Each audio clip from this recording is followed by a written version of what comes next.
Shalom u'bracha, peace and blessings. This week's Torah reading is Parshat Bo. It draws its name from the very first verse of the Torah reading. We read, Vayomer Adonai el Moshe Bo el Paro. And God says to Moses, Bo el Paro, or approach Paro. We're in the middle of the narrative regarding the 10 plagues. Paro had acquiesced to let the children of Israel go, repeatedly changes his mind, and we find ourselves opening the Parsha with the recounting of the story of the plague of locusts.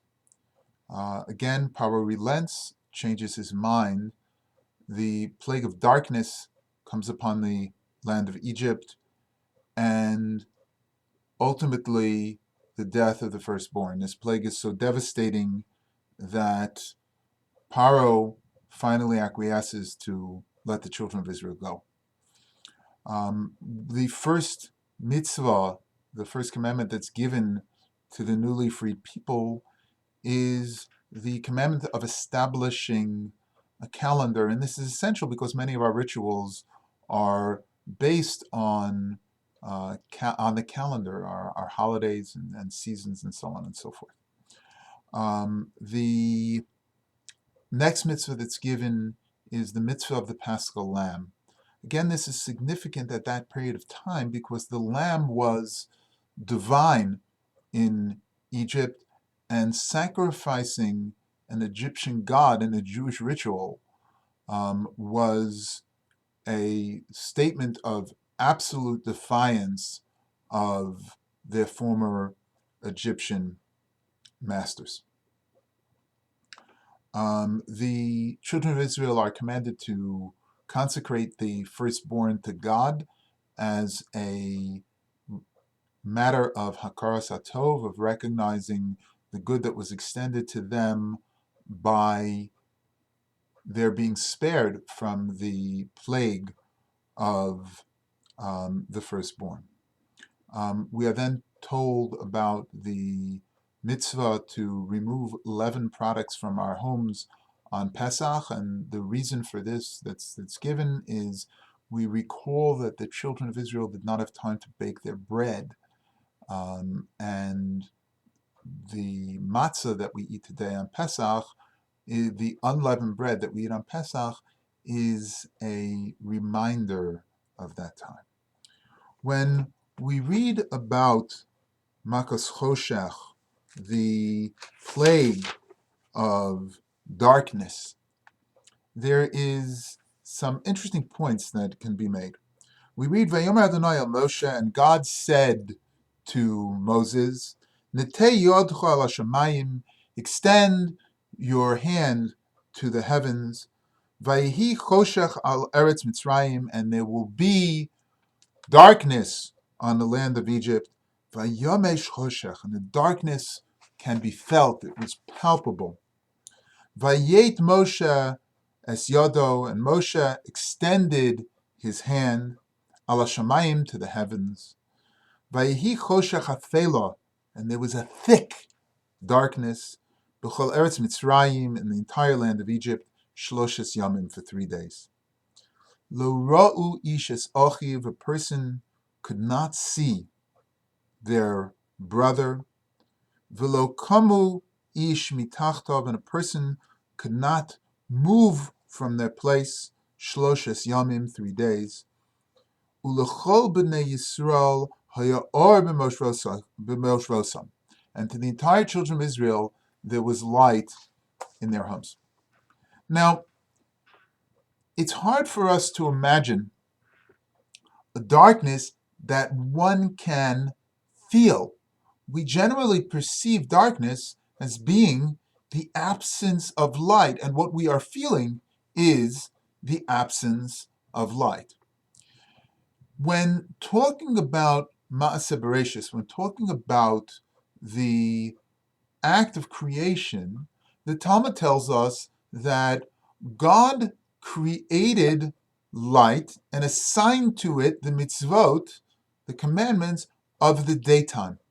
And God created darkness and assigned to it the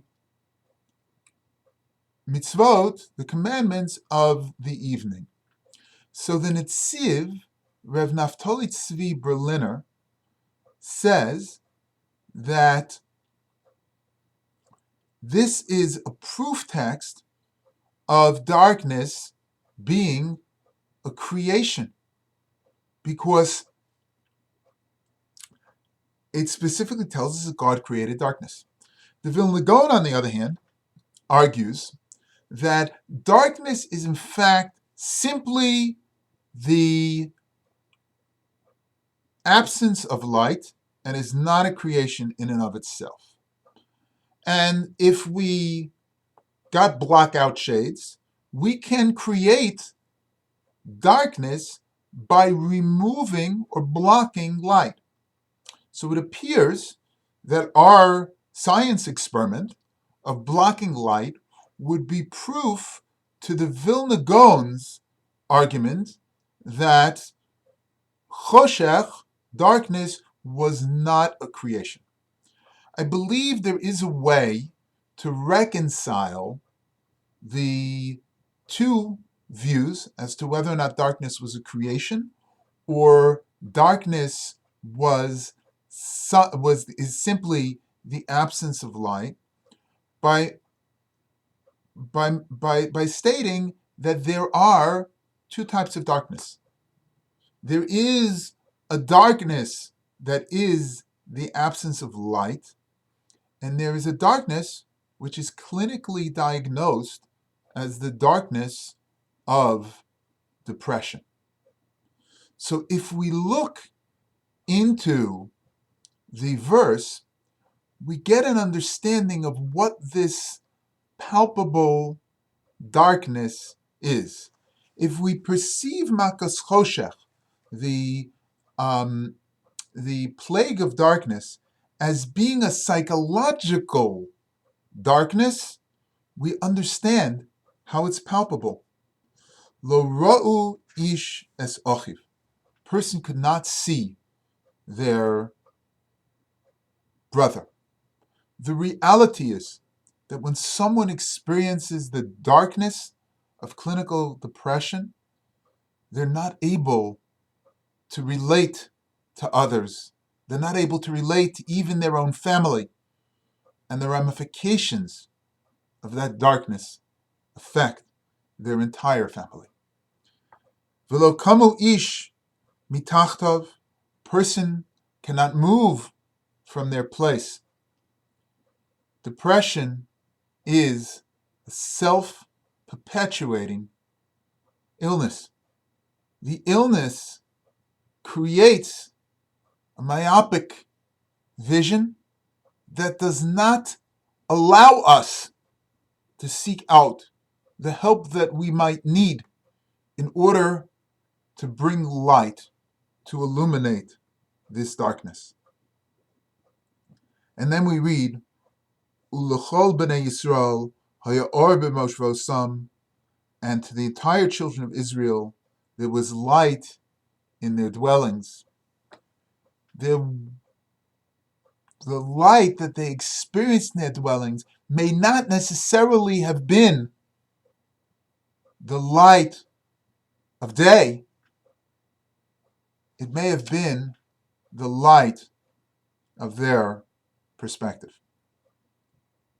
Baruch Hashem, I've never had the opportunity to experience true depression. And I pray that I not be afforded this opportunity. It's important for us to understand that those who do suffer from depression suffer from a darkness that is not simply the absence of light. Vayomesh choshech. It's a darkness that can be felt to the very fabric of their being. V'lo ra'u ish es ochiv, and a person does not see their brother. The darkness of depression is an isolating reality that prevents us from engaging in the very social dynamics that can help extract us from darkness. V'lo kamu ish mitachtov, a person doesn't rise from their place. Darkness, the darkness of depression, can be truly paralyzing, preventing us from experiencing the world and experiencing life. And it is my hope and prayer, L'chol b'nei Yisrael, and I will insert Yoshvei Tevel, to all the children of Israel, and in fact the entire world, Haya or b'moshvasechem, they should have light in their homes. May those who struggle with the darkness of depression be blessed with the strength to rise up and exit their personal choshech, their personal darkness. And may there be or b'moshvasechem, light in their homes, in their hearts, and in their world. Shabbat Shalom.